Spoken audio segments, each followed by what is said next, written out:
할렐루야. 아멘. 우리 옆에 있는 분들과 인사하겠습니다. 당신은 빛입니다. 당신은 빛입니다. 당신은 사랑입니다. 당신은 밝음입니다. 오른손가락 하나 드세요. 흡질 좀 해서. 오, 천사셨군요. 예. 손아태 머리가 이렇게 저버렸고. 이영술 집사님 잘했죠? 이광재 목사님한테 배워왔습니다. 이 말씀 중심에서 누가 하나님의 백성인가, 누가 하나님의 백성인가 라는 제목으로 하나님 말씀 증거하겠습니다. 얼마 전 미국 프린스턴 종교연구소의 여론조사에 따르면 자신이 그리스도인이라고 믿고 있는 사람은 전체의 80%이며 미국입니다. 그리고 그 중에 구원의 확신을 가진 사람은 60%라는 조사 결과를 발표했습니다. 미국이라고 하는 나라 자체가 그 밑바탕에는 기독교가 있죠. 생각했던 것보다 훨씬 많은 사람들이 그리스도인이고, 또 그 중에도 구원의 확신을 가진 사람, 안타깝지만 60%가 됩니다. 구원의 확신을 가졌다고 하는 사람들을 향해서 다시 질문을 던졌습니다. 자신이 성경대로 헌신하는 사람이냐? 라는 질문에 대해서 약 16%만이 그렇다고 대답했습니다. 이것은 우리에게 심각한 질문을 던지고 있는 것입니다.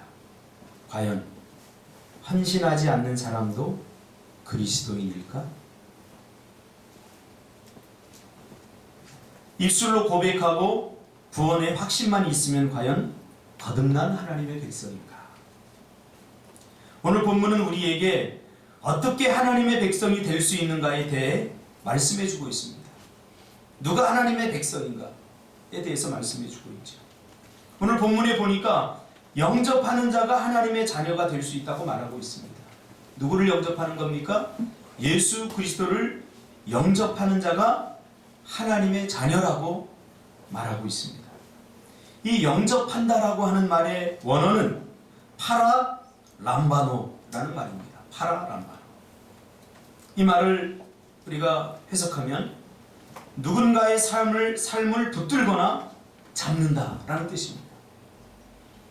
쉽게 우리나라 말로 표현하면 예수님의 삶을 나의 삶으로 인정하고 그의 삶에 동참하는 것, 이것이 영접한다는 것. 예수님의 삶에 동참하는 것, 예수님의 일생, 그 일생 동안 걸어왔던 그 모든 삶을 나의 삶으로 인정하고 나도 그렇게 살겠습니다 하고 결단하는 것, 이것이 바로 영접한다는 의미입니다. 그래서 히브리서 3장 14절에 보니까 우리는 그리스도께 참여한 자가 되었다라고 말합니다. 이 참여한 자는 말은 동참하였다 그 말입니다. 그 영접한다라고 하는 것은 예수님의 삶에 동참하는 것을 말합니다. 그가 걸은 길을 나도 걷는다는 것이죠. 그 어떤 것으로 제한하지 않고 내가 걷고 싶은 것만 걷지 않고 예수님이 걸었다고 하면, 예수님이 했다고 하면 나도 그것을 부인하지 않고 그대로 걷는 것, 이것이 영접한다는 뜻입니다. 그러면 예수님이 살았던 삶이란 어떤 삶일까요? 예수님의 삶이란 한마디로 말하면 바로 순종의 삶입니다. 그의 고통, 그가 당한 아픔, 그가 겪은 모든 수모와 부끄러움, 십자가를 지기까지, 그리고 부활의 영광까지, 이 모든 것들을 내가 다 영접한다는 거죠. 이 모든 것들에 내가 순종한다는 거죠. 그러므로 주님을 영접한다는 것은 바로 예수님처럼 하나님의 말씀에 순종한다는 것을 의미합니다. 요한복음 6장 38절에 보면 내가 하늘에서 내려온 것은 내 뜻을 행하려 함이 아니요 나를 보내신 이의 뜻을 행하려 함이라. 예수님이 이 땅에서 사신 것은 자기 인생을 산 것이 아니라 나를 보내신 이의 뜻, 그것을 행하는 삶을 살았다는 거죠.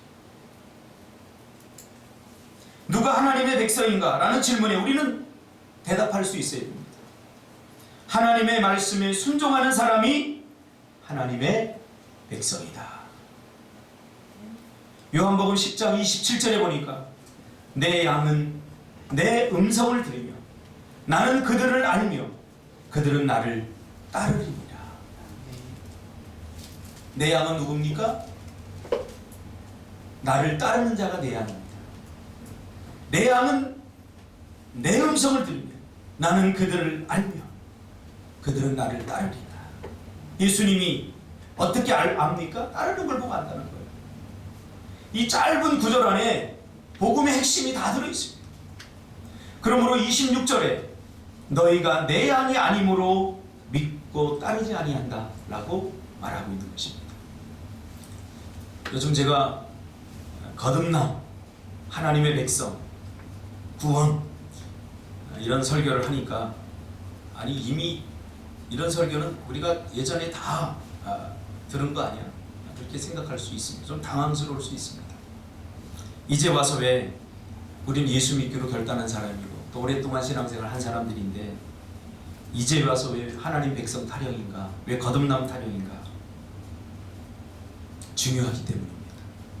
신앙의 출발은 여기서부터 시작되기 때문입니다.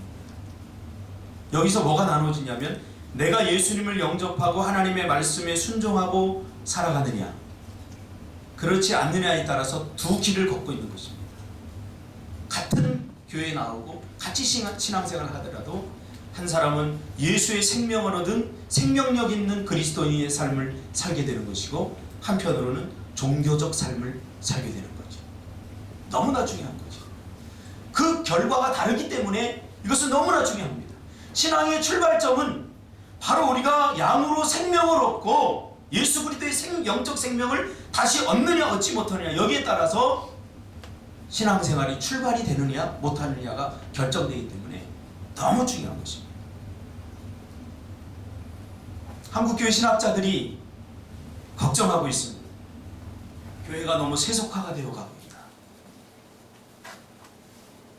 목회를 해보니까 세속화보다 더 무서운 것이 있더라고요. 세속화가 뭡니까? 교회가 세상처럼 되어가는 거예요.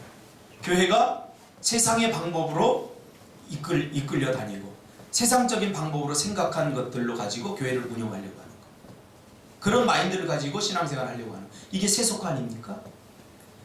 근데 목회를 해보니까 세속화보다 더 중요한 문제가 있더라. 이게 뭐냐면 종교화예요. 종교화. 예수 생명이 없이 신앙생활을 하는 것. 이게 종교화입니다. 본질은 잃어버리고 겉치장만 멋있게 화려하게 꾸미는 이게 종교화입니다. 말씀의 본질에 집중하지 않고 형식에 집중하는 이게 종교화입니다. 그런데요, 요즘 제가 문득 드는 생각은 이 종교화보다 더 무서운 것이 있어요. 이게 뭐냐면 신앙의 자기중심화입니다. 신앙의 자기중심화. 자기가 하고 싶으면 하고 싶지 않으면 하지 않는 거예요. 그러니 예수님의 말씀을 순종하고 예수님의 말씀에 따르는 것은 있을 수가 없는 일이죠. 자기가 따르고 싶으면 따르고 자기가 따르고 싶지 않으면 안 따르는 거예요. 자기가 기도하고 싶으면 기도하고 기도하고 싶지 않으면 안 하는 거예요. 이게 신앙의 자기중심화. 제가 노예에 가서 어떤 목사님에게 이야기하다가 이 이야기를 했습니다. 신학적인 이야기를 하면서 목사님 뭐가 제일 문제라고 생각합니까? 세속화, 종교화 이게 아니야? 제가 10년 동안 목회를 해보고 내린 결론은 신앙의 자기중심화 같습니다. 그랬더니 이거 논문 발표해도 되겠대요. 뭐 논문까지는 아니고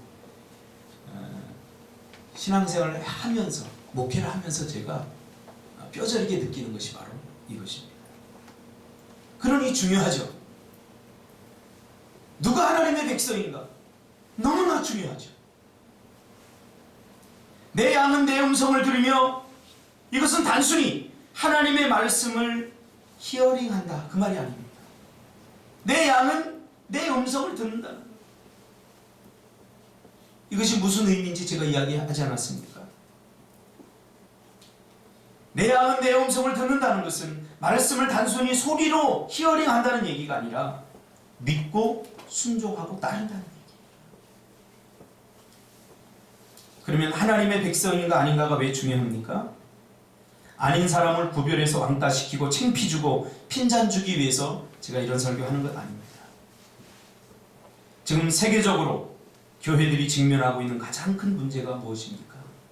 한국 교회가 직면한 가장 큰 문제가 무엇입니까?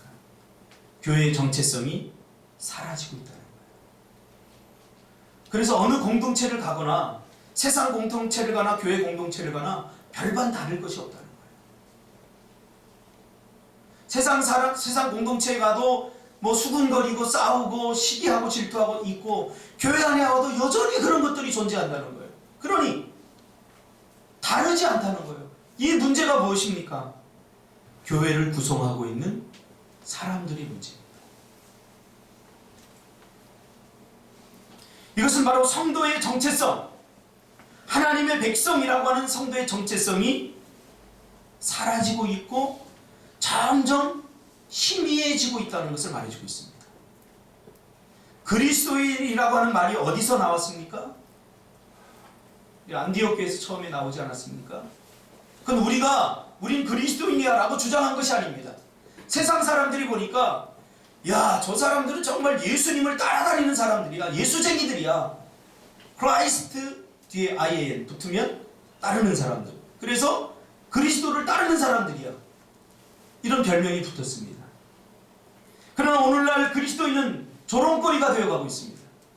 그래서 심지어 어디에 나가서 나 예수 믿어 이 말을 이제는 하는 것이 약간 부끄러울 정도로 예수 믿는 사람들의 신뢰가 땅에 떨어지고 있고 예수 믿는 사람들이 너를 더 이상 세상 사람들을 신뢰하지 않게 되어가고 있죠.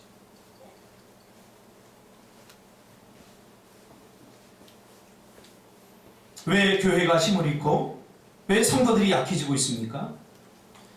성경은 분명히 하나님의 백성들은 세상을 넉넉히 이긴다고 하였습니다.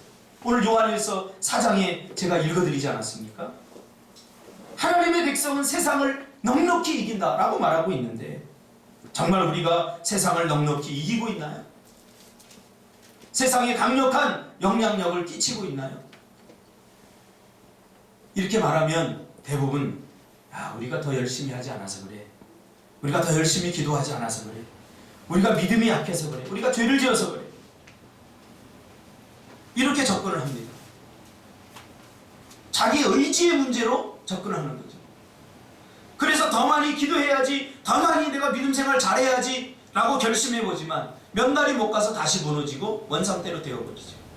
이런 것들을 반복하다 보면 무기력해지는 거죠. 제 은사님이 종신대신대원의 김지찬 교수님이 계신데 저번 주에 제가 그 설교를 듣다가 그분이 이런 얘기를 하더라고요. 이제 더 이상 한국교회 그리스도인은 기도의 희망을 걸지 않는다. 예배의 희망을 걸지 않는다. 왜 그러냐? 이 공군 교회에 가서 이렇게 예배를 인도하는데 진급 시험이 되면 그 공군이 이제 그 군종이 이야기하기를 한 10년 전, 20년 전만 해도 이 그 진급 시험 때만 되면 이 진급하려고 하나님의 도움을 구하려고 새벽마다 꽉 찼다는 거예요. 예배 시간에도 막 간절하게 부르짖고. 그런데 얼마 전부터 진급 시험이 다가와도 기도하는 사람들을 찾아보기 힘들다는 거예요. 대신에 뭘 하냐면 진급에 걸맞는 그런 자격을 갖추기 위해서 영어 공부를 한다거나 또 주변 사람들과 교제한다거나 도서관에 밤늦도록 불이 환하게 켜져 있더라고요.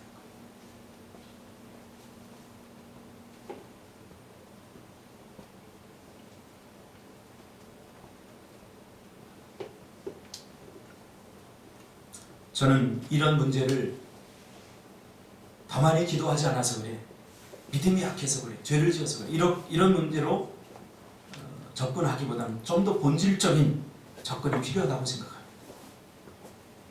왜냐하면 성경은 하나님의 백성이라는 정체성 자체만으로도 세상을 넉넉히 이긴다고 말하고 있기 때문이죠. 하나님의 백성은 기도를 많이 해서 세상을 이긴다, 이렇게 성경은 말하고 있잖아요. 하나님의 백성은 믿음이 있기 때문에 세상을 이긴다, 이렇게 말하고 있잖아요. 하나님의 백성은 세상을 이긴다, 그것도 넉넉히 이긴다라고 말하고 있죠. 이 말은 뭐죠? 아이덴티티. 하나님의 백성이라고 하는 정체성 자체만으로도 세상을 넉넉히 이길 수 있는 영적인 DNA가 우리 안에 있다는 거예요. 밀림의 왕 사자라고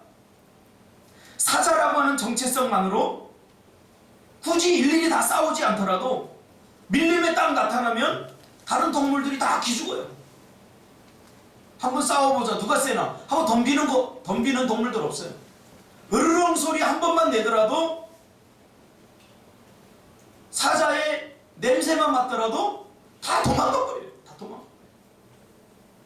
내가 사자다 그러면서 으르렁 소리 내지 않더라도 사자가 딱 보이면 다 도망간다니까요.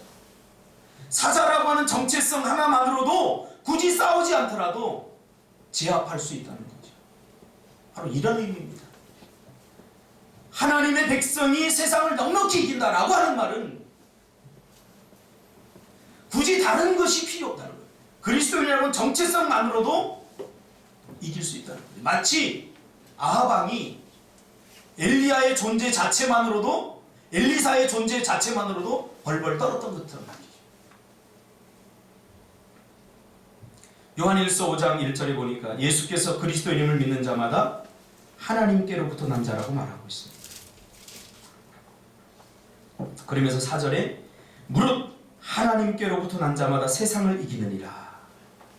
세상을 이기는 승리는 이것이니 우리의 믿음이니라. 저는 이렇게 반문할 수 있다고 생각합니다. 우리가 이기지 못하는 것은, 넉넉히 이기지 못하는 것은 혹시 하나님의 백성이 아니니까 이기지 못하는 것은 아닌가? 좀 힘든 질문입니다. 우리가 여태까지 신앙생활한 게 몇 년인데요. 근데 이런 질문을 내가 내 스스로에게 한다는 것은 얼마나 고통스러운 일인지 몰라요. 여태까지 한 게 얼마 아까운데 정말 나는 하나님의 백성인가? 이렇게 생각해야 하는 시대에 왔다는 것이 서글프기만 합니다. 과거에 우리 믿음의 선진들은, 초대교회 성도들은 존재 자체만으로 세상을 향해 떳떳하게 목숨을 아끼지 않고 나아갔습니다. 교회에 나오니까 다 하나님의 백성이겠지 하다가 교회가 그런 사람들에 의해서 발등이 찍힌 것이 사실입니다. 그러면 왜 굳이 하나님의 백성 타령인가? 영적 전쟁의 차원에서 사단의 전략을 막기 위해서입니다. 왜냐하면 지금도 사단은 하나님의 백성들을 하나님의 사랑과 믿음에서 떠나게 하려고 얼마나 발버둥치는지 몰라요. 교회를 무너뜨리고 교회를 약화시키고 하나님의 백성들을 무력화시키려고 사단은 얼마나 우리를 혈안이 되어서 공격하는지 몰라요. 제가 요즘 청년들하고 이야기하다 보면 사단에게 당하는지도 모르고 자기가 당해요. 사단의 특징이 있습니다. 자신을 광명한 천사처럼 위장한다는 겁니다. 위장 능력이 뛰어나요. 마치 천사처럼 보여요. 믿음이 좋은 사람처럼 보여요. 그래서 고린도후서 11장 14절에 보니까 사단도 자기를 광명한 천사로 가정하느니, 그래서 광명한 천사 짓을 한다는 거예요. 믿음이 없으면서 믿음 있는 척 한다는 거지. 그러면서 결국은 뭐예요? 믿음에서 떠나게 만드는 거예요.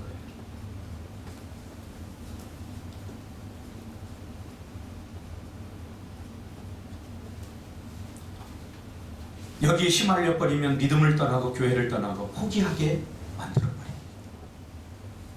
초대교회가 직면한 가장 큰 문제가 무엇입니까? 이단들의 특성입니다. 근데 그 이단들을 가만히 분석해 보니까 이들도 오늘 제가 통찰한 것과 똑같은 현상이 일어납니다. 신앙의 자기 중심화입니다. 이 초대계 이단들은요, 주로 이제 이단의 뿌리가 뭐냐면, 여러분 지금도 이제 이단의 뿌리를 찾아보려면 영지주의자들입니다. 그노시스트, 영지주의자. 이 영지주의자들은 대단한 사람들이에요. 신앙적 열심이 있었던 사람들. 열심히 신앙생활하다가 안 되는 거예요. 말씀대로, 이 하나님의 말씀대로 아무리 살려고 발버둥 치는데 안 되는 거예요. 그러니까 어떻게 한 줄 아세요? 말씀을 바꿔버린 거예요. 야, 어떻게 하나님의 백성, 어떻게 사람이 이 말씀대로 사는 것이 가능할까? 그러니까 이들은 적어도 하나님의 말씀대로 살려고 발버둥 쳐본 사람들이에요. 어떻게? 인간적이고 육신적인 모습. 제가 얘기하자면 늘 육신의 힘으로는 육신에까지밖에 도달할 수 없습니다. 육은 육체에까지밖에 도달할 수 없어요. 영에 도달할 수 없어요. 영역이 달라요. 열심히 하다가 보니까 안 되는 거예요.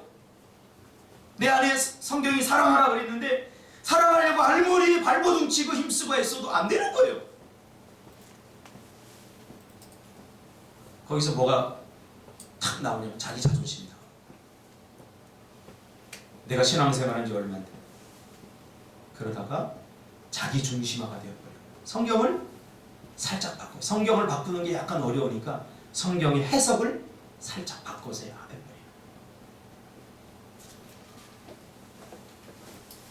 이단들이 득세하면서 교회가 혼란스러워졌습니다. 대표적으로 나타난 두 가지 현상이 교회의 분열과 개인적 신앙의 혼란으로 많은 사람들이 신앙에서 떠나 이단화 되어버렸다는 것입니다. 급기야 교회를 분열시키고 성도들의 신앙을 파괴하는 강력한 대적의 수단이 되어버렸다는 거죠. 여러분, 이단 그러니까 뭐 박태선, 문선명, 요즘 날뛰고 있는 신천지 이런 것만 생각하십니까? 아까도 얘기했듯이 이단의 뿌리는 신앙의 자기중심화입니다. 내 안에 말씀을 떠나면 나도 얼마든지 이단이 될 수 있어요. 박태선, 문선명 이 사람들은 모두 과거에 다 교회 다녔던 사람입니다. 신실한 그리스도인이었습니다. 그러나 건강한 복음 위에 서 있지 않으니까 사단의 도구가 되어버려서 타락한 것이죠. 우리 안에 정신 차리지 않으면 이 이단적 마음이 언제든지 침투할 수 있습니다. 사단의 정체가 바로 타락한 천사입니다. 그러므로 세속화보다 무서운 것이 종교화고 종교화보다 무서운 것이 바로 자기 중심화입니다. 요즘 저는 새벽마다 요한 1서를 보면서 많은 은혜를 받습니다. 복음의 순수성을 왜곡하고 잘못된 복음을 전하는 그 그노시스의 뿌리, 그것이 바로 자기입니다. 자기.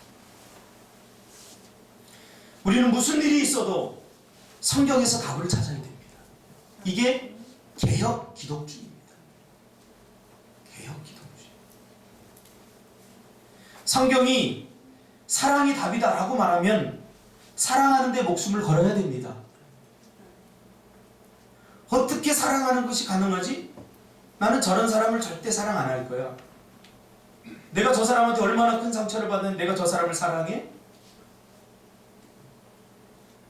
신앙의 자기 중심화가 되어버리는 거죠. 성경이 사랑이 답이라고 하면 목숨을 거기에 걸어야 됩니다. 어떻게 사랑이 가능해? 결론에 서서 내가 다 판단하는 게 아니라 우리는 그저 하나님의 말씀을 붙들고 사랑하기 위해서 몸부림쳐야 되고 사랑하기 위해서 애를 써야 되고 사랑하기 위해서 피를 흘려야 됩니다. 판단은 하나님이 하시는 거죠. 성경이 인내하라고 하면 내 인내는 여기까지가 한계야 라고 선을 정하지 말고 죽기까지 인내해야 됩니다. 참으라고 할 때까지 참아야 됩니다. 난 더 이상 못 참아. 나는 여기까지야. 신앙에 자기 중심하죠. 사단은 어떻게 사랑이 가능해? 어떻게 하나님의 말씀대로 온전히 순종하는 것이 가능해? 처음에 이렇게 시작합니다. 그러다 보니까 성경 외에 또 자기 복음서를 하나 쓰는 거죠. 그게 내가 복음입니다. 내가 복음. 내가 신앙생활 할 수 있는 수준의 복음서를 써놓고 그 수준에서 순종하고 그 수준에서 살아가고 하나님의 말씀이 부딪혀 오면 일부러 듣지 않죠. 아, 나는 아직 믿음이 약해. 그렇죠. 아직 내 믿음은 거기까지 아니야. 성경이 그렇게 말하고 있나요? 성경이 그렇게 말하느냐 아니냐가 중요한 거예요. 여러분, 교회 안에서 가장 우리를 혼란스럽게 만드는 사람들은 신앙생활을 하고 자기 경험에 비추어서 이야기하는 사람들 조심해야 돼요. 내가 해보니까 정말 11조 매번 하는 거 힘들더라. 그러니까 가끔 한 번씩 해도 돼. 성경이 언제 그렇게 말하고 있나요?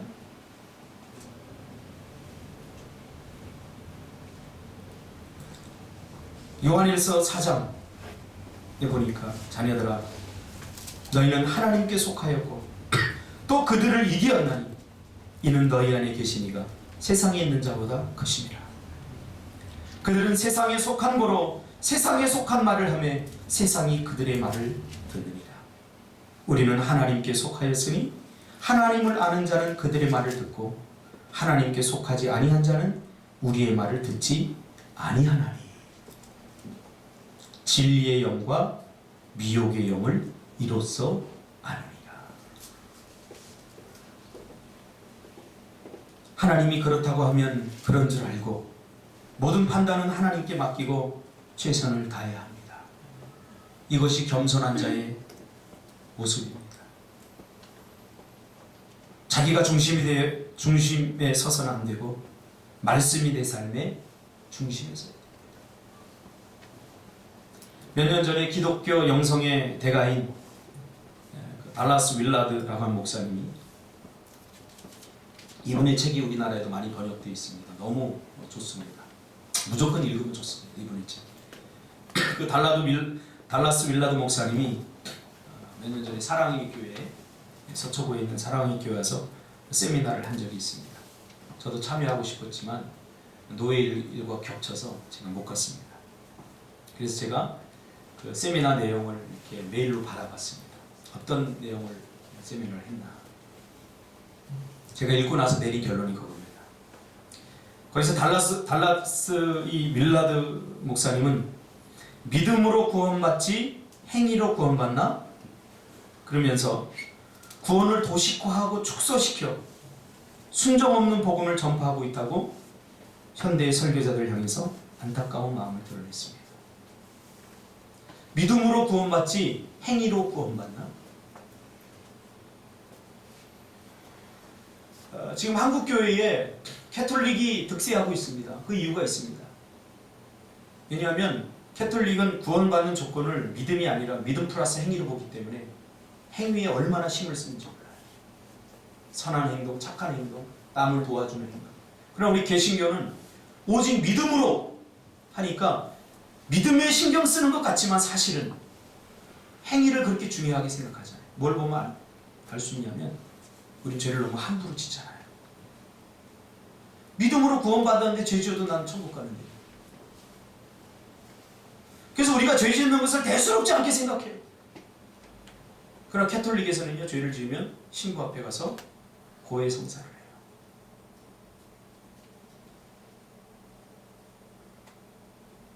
자기의 죄를 오픈하는 고통 여러분 아십니까?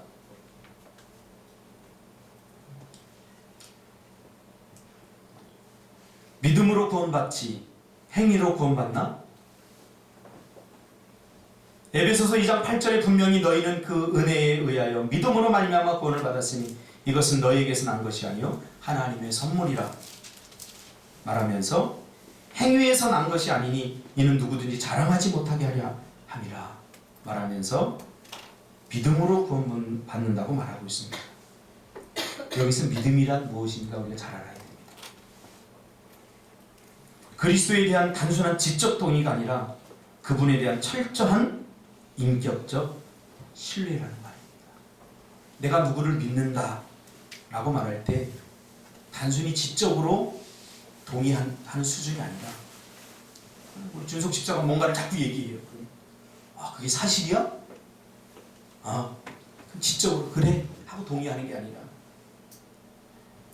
철저한 인격적 신뢰가 바탕이 된다는 거예요.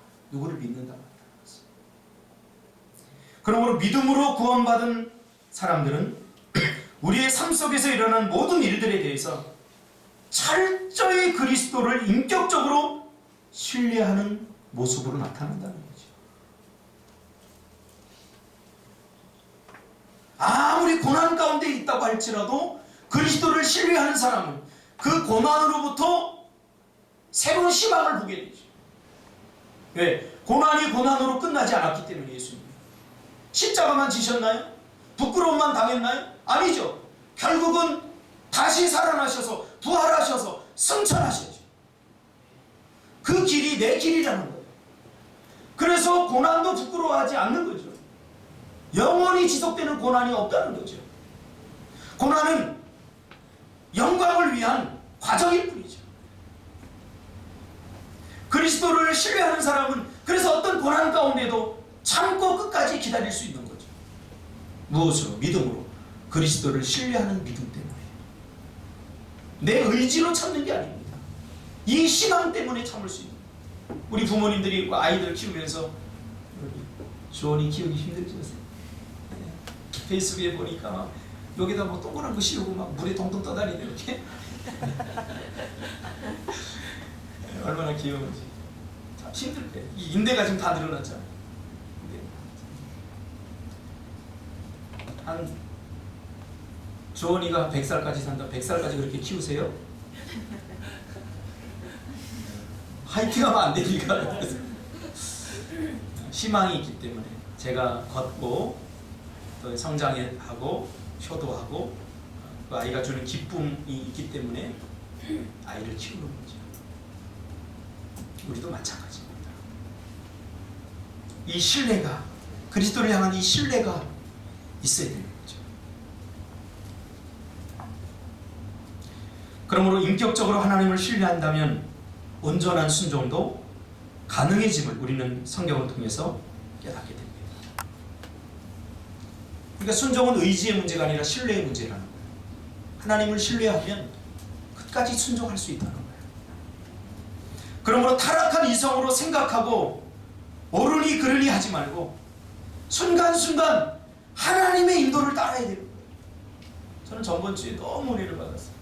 셀레베 때 우리 송이 셀레베 때인가요? 뭐 할 때? 뭐 할 때지? 네. 제가 신방을 저번 주에 했어요. 배세강 집사님 했는데 그날 새벽에 우리 송이 성도님이 새벽기도 이렇게 나왔더라고요. 그래서 신방 가서 이제 이야기하는데 그렇게 고백해요. 목사님, 제가 지금까지 내 의지로 결단하고 뭔가를 하려고 하니까 잘 안 됐어요. 그러니까 하나님을 의지하니까 새벽에 눈이 떠졌다. 바로 그겁니다. 여러분을 얼마나 믿습니까? 내가 나를 믿을 수 있습니까? 나도 나를 못 믿어요. 우리가 얼마나 다짐하고 결심합니까? 신앙생활, 그래서 내 의지로 하면 절대 안 됩니다. 그냥 순간순간 주님을 의지할 수밖에 없어요. 하나님의 음성을 순간순간 들을 수밖에 없어요. 지금 하나님이 나에게 원하시는 것이 뭔가? 그걸 그냥 따라서 하기만 합니다. 새벽기도 못 나오겠어요? 기도하세요. 하나님 도와주세요. 나는 잠이 너무 많아요. 하나님 그냥 기도하고 싶어요. 기도해보세요. 하나님 깨워주셔요. 오늘 안 깨워주면 내일 깨워줄 것이고 내일 안 깨워주면 10년 후에도 깨워줄 수 있어요. 이것이 겸손한 자의 신앙입니다. 아브라함이 하나님께서 내 독자 이삭을 나에게 드려라. 제물로 드려라. 이건 있을 수 없는 일이에요. 왜냐하면 사람을 장자를 불로 태워서 드리는 것은 몰록이라고 하는 그 우상을 섬기는 자들이 하는 짓거리였거든요. 이 몰록을 섬기는 자들은 장자를 태어나면 몰록신 것이다. 그래서 그 장자를 태워 드렸어요. 그것이 그 아브라함이 근동아시아 살던 시대의 사람들의 풍습이었어요. 그런데 하나님이 장자 이삭을 드려라 그랬더니, 아니 하나님이 이거 이방 이거 거짓 신을 따라서 하나? 일단 이게 부딪혀왔을 거라고 저는 생각해요. 자식을 드리는 거 두 번째 문제고, 그 다음에 사랑하는 그것도 죽자 사자 기다렸다가 정말 천신만고 끝에 얻었던 그 아들 이삭을 드리라고 하니까 이게 어떻게 가능하겠냐 말이죠. 그러나 아브라함은 드렸어요. 순종했어요. 왜 순종이 가능했느냐? 히브리서 11장 17절에 보면 나와요. 이게 어떻게, 이 불가능한 순종이 어떻게 가능했느냐? 아브라함은 시험받을 때에 믿음으로 이삭을 드렸으니 그는 약속을 받은 자로 돼 그의 아들을 드렸느니라. 그가 이삭을 드릴 수 있었던 이유 19절에 나옵니다. 그가 하나님이 능히 이삭을 죽은 자 가운데서 다시 살리실 줄로 생각한지라. 이 생각한지라는 믿은지라와 같은 말입니다. 하나님을 신뢰했기에 내가 이삭을 들여 불로 태워 죽여도 하나님께서 다시 살리실 것을 신뢰했기 때문에, 믿었기 때문에 순종이 가능한 거죠. 믿어야 순종이 가능한 겁니다. 그러니까 순종이 안 되는 것은 믿지 못한다는 거예요. 신뢰가 안 된다는 거예요. 우리가 예수님을 영접한다라고 할 때 우리는 여기에서부터 시작해요. 그분을 신뢰하는 거예요. 그래서 창세기 성경은 1장 1절에 태초에 하나님이 천지를 창조하시니라. 하나님이 천지를 창조했느냐? 아니면 우연히 생겼느냐? 아니면 진화됐느냐? 우리에게 처음부터 믿음을 요구하고 있잖아요. 여기를 통과하면 믿어지지 못할 게 뭐? 하나님이 천지를 창조했는데 죽은 자를 못 살리겠어요? 바다를 못 가르겠어요? 하나님이 천지를 창조했는데. 그러니까 성경은 처음부터 우리에게 믿음을 요구한다라고 어떤 신학자가 이야기했어요. 이걸 그냥 대충 넘어가 버리니까 홍해가 갈라졌대. 그러니까 에이 설마, 자꾸 이런 생각이. 신앙의 출발은 믿음에서 출발하는 거예요. 예수를 영접하는 데서 출발합니다. 교회는 세상 공동체와 다릅니다. 절대 세상의 방법이나 거룩하지 못한 단순한 이성적인 판단이나 제약된 성품으로 바라보면 교회 공동체에 대한 심각한 도전이 될 수 있습니다. 그것은 교회를 분열시키는 일이요, 주님의 몸인 교회를 찢어버리는 행위입니다. 가끔 우리 친척들과 이렇게 이야기하다 보면 예수 믿지 않는 사람들이 저에게 충고를 합니다. 뭐 여러 가지 경영적 마인드를 갖고 또 공동체식, 리더십의 관점에서 이렇게 내가 회사에서 내가 부장을 해보니까 사람들이 이렇게 다뤄야 돼, 저렇게 다뤄야 돼, 그런 이야기를 합니다. 교회와 완전히 다릅니다. 세상. 사람이 모였다고 교회는 유기체죠. 공동체 중에 유기체지 조직체가 아니기 때문에. 근데 세상에 이런 방법, 경영 마인드, 한국교회가 언제부턴가 교회의 경영 마인드가 들어오고 세속적인 그러한 성장 마인드가 들어오면서 성도들이 질이 떨어지고 있어요. 일당백의 그런 수준이었거든요. 그렇게 이제 안 되는 거예요. 왜? 정체성이 희미해지고. 몇 해 전에 참 안타까운, 우리 합동 쪽 황해도에 속해 있던 큰 교회에 내가 분쟁에 휘말렸습니다. 목사님이 뭐 돈을 어떻게 썼는지 저렇게 썼는지, 어떤 장로님이 이제 태클을 걸면서 법정 싸움이 벌어졌습니다. 우리가 잘 알아요. 여기 제2경의고속도로 가다 보면 끝에 있는 교회. 지금 없어졌어요. 거기 절마크가 붙어있어요. 지금 한 5년 이상을 싸웠어요. 그래서 1층에는 장로님을 지지하는 파가 예배드리고 2층에는 또 목사를 지지하는 사람이 예배드리고 5년 싸움 끝에 법정에서 내린 결론이 목사님의 무죄를 선고했습니다. 그런데 교회는 부도가 나서 옆에 있던 큰 절에서 그 교회를 인수해버렸어요. 자, 책임을 누가 집니까? 아무도 책임질 사람 없어요. 이게 사단의 전략이에요. 저는 그걸 보고 너무 가슴 아파요. 그 교회가 우리가 잘 아는 그 찬양으로 우리 젊은이들에게 뜨거운 열정을 불어넣었던 천관홍 목사님이 사역했던 교회거든요. 하나님의 백성은 하나님께 쓰임받는 사람입니다. 세상의 일로 하나님의 일을 대신할 수 없습니다. 세상의 지식으로 하나님 나라의 지혜를 대신할 수 없습니다. 하나님의 영을 받은 사람과 그렇지 않은 사람은 생각하는 것과 행동하는 것이 다릅니다. 그래서 요한일서 4장 1절에 사랑하는 자들아 영을 다 믿지 말고 오직 영들이 하나님께 속하였나 분별하라라고 말하고 있습니다. 제가 개인적으로 봐더라도 우리 교회는 문제가 많은 교회입니다. 세상적으로 보더라도 문제가 많습니다. 저 자신을 보더라도 저는 문제가 좀 많습니다. 근데 중요한 것은 그래도 하나님이 저를 말씀 사역자로 세웠고 그리고 우리가 여기 함께 모여서 공동체를 이루었다는 사실입니다. 개인적으로 저를 미워하는 거 저 이해합니다. 왜 나도 누굴 미워해 본 적이 있기 때문에. 누구를 미워하는 사람 지금도 있을지 몰라요. 이럴 수 있으면 안 하려고 하지. 그러나 목사가 밉다고 기도하고 예배하고 헌신하는 이런 것을 포기한다면 교회를 떠나거나 그렇다면 그건 100% 사단의 음모와 전략이 있다고 생각합니다. 오히려 제가 미우면 더 많이 저를 위해서 기도해 줍니다. 오히려 교회에 문제가 많으면 이런 것 저런 것 지적하지 말고 오히려 그것이 내가 감당해야 될 기도의 목 아니겠습니까? 과거 교회는 그렇게 해서 성장했습니다. 부족하고 연약한 것들을 내가 메꿔 나가고 내가 돕고 하는 거죠.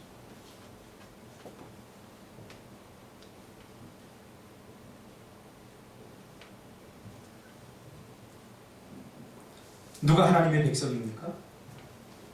하나님의 뜻대로 사는 자들이 하나님의 백성입니다. 요즘 우리 교회 젊은 성도들이 영적으로 성장하기 위해서 영적 성장통을 앓고 있는 것처럼 보입니다. 자꾸 인간적인 열심으로 결단하고 뭔가 하려고 하다 안 되니까 무기력해집니다.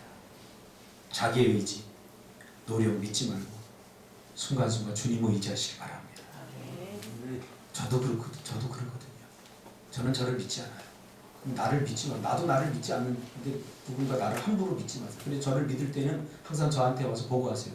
나 목사님 믿을게요. 저도 저를 못 믿어요. 아침에 이런 얘기하고 저녁 때 또 저런 얘기할 수 있어요. 이게 인간의 연약한 모습이에요. 오직 우리가 믿을 수 있는 대상은 하나님밖에 없어요. 그래서 하나님만 의지하는 로마서 8장 7절 육신의 생각은 하나님과 원수가 되기 때문입니다.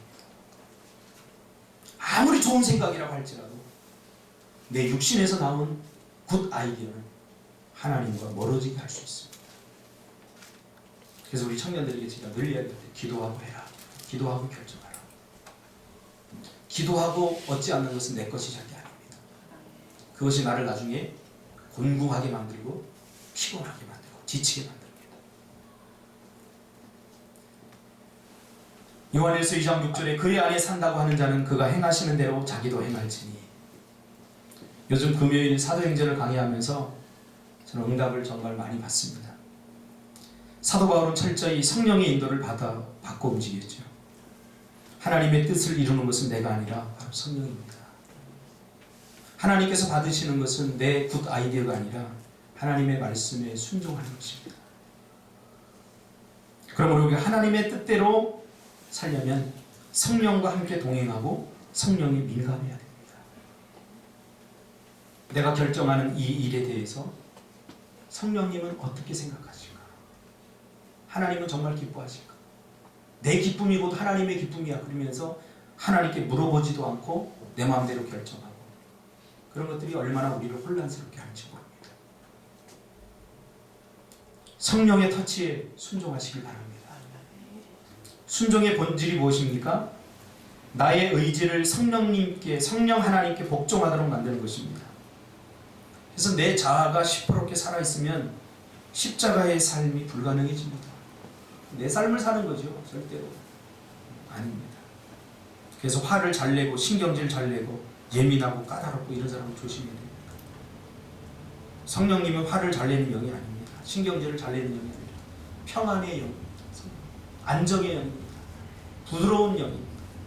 그러니까 성령과 동행하는 사람은 화를 잘 내거나 신경질을 잘 내거나 예민하거나 까다롭지 않습니다.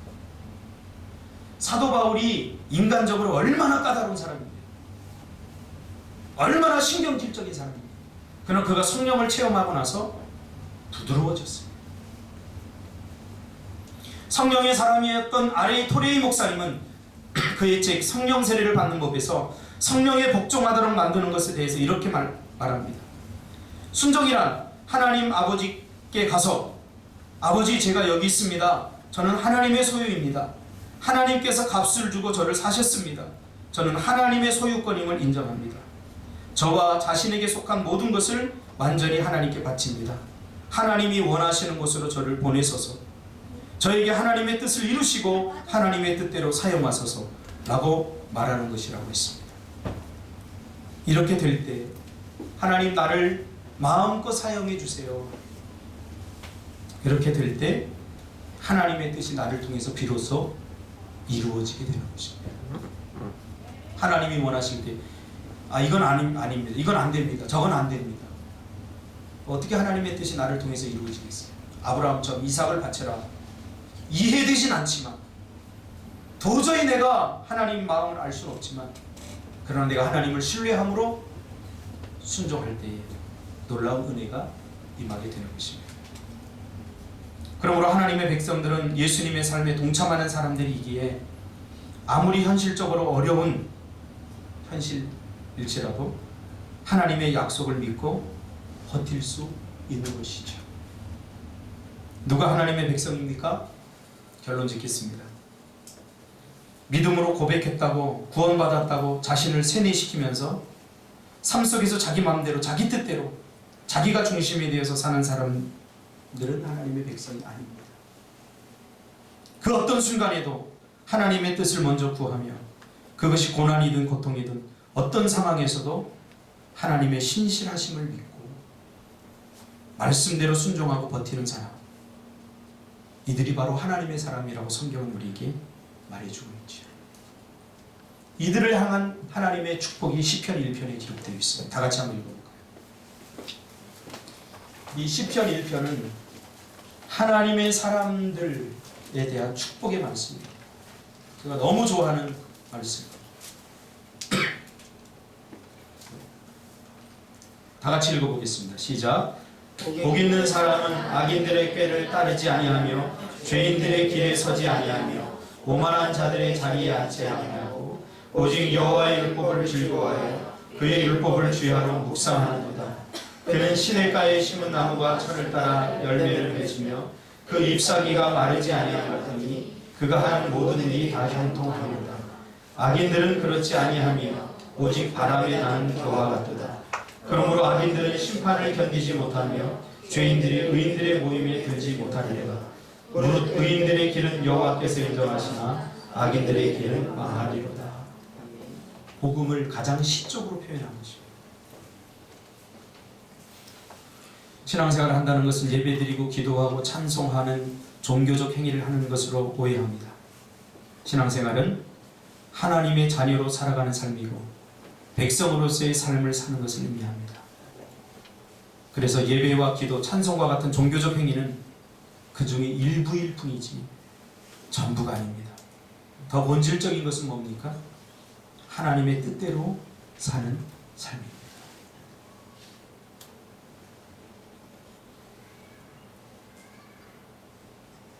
기도하겠습니다.